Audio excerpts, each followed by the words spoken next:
बच्चों, आज हम भाषा और व्याकरण के शेष भाग का अध्ययन करेंगे।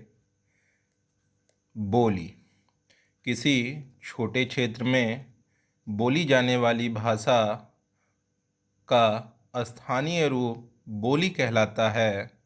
बोली की 4 विशेषताएं होती हैं। पहला, बोली केवल बोलचाल के ही काम आती है। दूसरा, इसका लिखित साहित्य नहीं होता।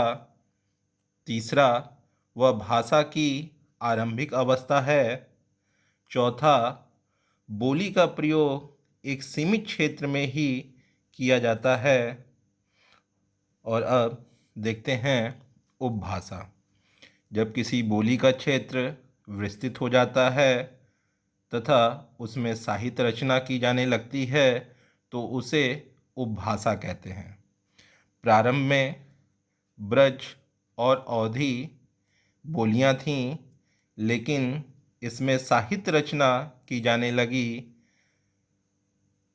और साहित्य रचना होने के नाते यह बोलियां उपभाषा में परिवर्तित हो गईं, उपभाषाएं कहलाने लगीं।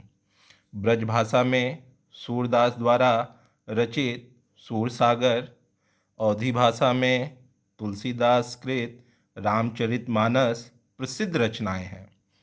राष्ट्रभाषा देखते हैं।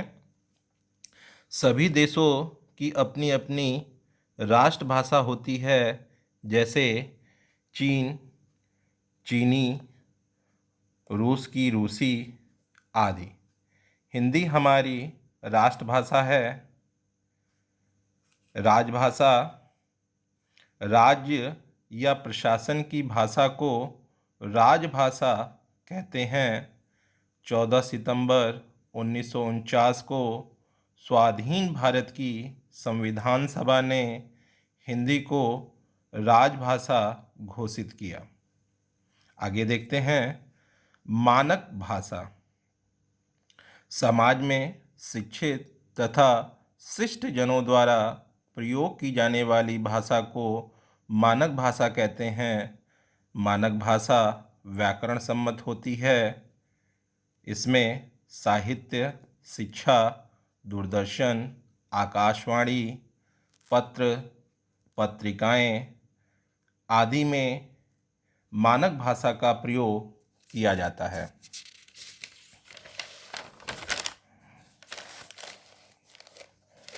आगे हम देखते हैं व्याकरण। व्याकरण वह शास्त्र है जिसकी सहायता से हम किसी भाषा को शुद्ध रूप से पढ़ना, लिखना व बोलना का ज्ञान प्राप्त करते हैं। इसमें जब व्याकरण का ज्ञान हमें नहीं होता तो लिखते समय हम वाक्य में अशुद्धियाँ करते हैं। जैसे मैं मेरा काम कर रहा हूँ। दूसरा वाक्य देखते हैं, कमरे में कौन का सामान है, मैंने जाना है। और जब व्याकरण का ज्ञान हो जाता है तो हम वाक्य को शुद्ध रूप से लिखना जान जाते हैं। और इसमें हम शुद्ध रूप में लिखते हैं, मैं अपना काम कर रहा हूँ, कमरे में किसका सामान रखा है, और तीसरा मुझे जाना है। आगे देखते हैं व्याकरण के अंग। वर्ण विचार। इसमें वर्णों के प्रकार, उच्चारण, वर्गीकरण, संधि आदि का ज्ञान किया जाता है। दूसरा शब्द विचार। इसके अंतर्गत शब्दों के भेद, उत्पत्ति और शब्द निर्माण का ज्ञान किया जाता है। और तीसरा है वाक्य विचार। इसके अंतर्गत वाक्य रचना, उसके भेद, वाक्य के प्रकार, वाक्य विग्रह तथा विराम चिन्ह आदि के बारे में विचार करते हैं। आगे आइए हम इसी क्रम में जानें साहित्य किसे कहते हैं। ज्ञान के संचित कोश को साहित्य कहते हैं। इसे दो भागों में विभाजित किया गया है, गद्य साहित्य और पद्य साहित्य।